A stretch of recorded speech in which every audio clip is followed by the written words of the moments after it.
Monsoon सक्रिय झाल्याने कोकण घाटमाथ्यासह विदर्भात मुसळधार पावसाने हजेरी लावली आहे। तर मराठवाडा आणि मध्य महाराष्ट्रात हलका ते मध्यम पाऊस झाला।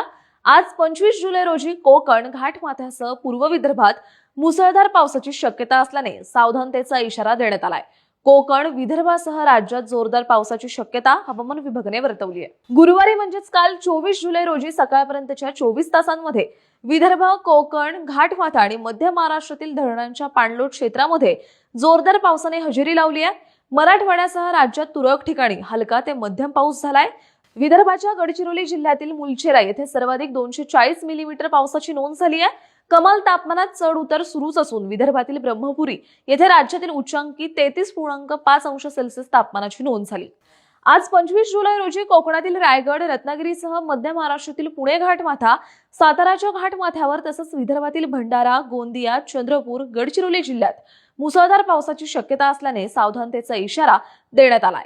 मुंबई, ठाणे, सिंधुदुर्ग, कोल्हापूरचा घाटमाथा, वर्धा, नागपूर जिल्ह्यात जोरदार पावसाची शक्यता असल्याने दक्षतेचा इशारा आहे। तर पालघर, नाशिक घाटमाथा, सातारा, कोल्हापूर, अमरावती, हिंगोली, नांदेड जिल्ह्यात जोरदार सरींची तसंच जालना, परभणी, बुलढाणा, अकोला, वाशिम, यवतमाळ जिल्ह्यात विजांसह पावसाची शक्यता असल्याने सतर्कतेचा इशारा आहे।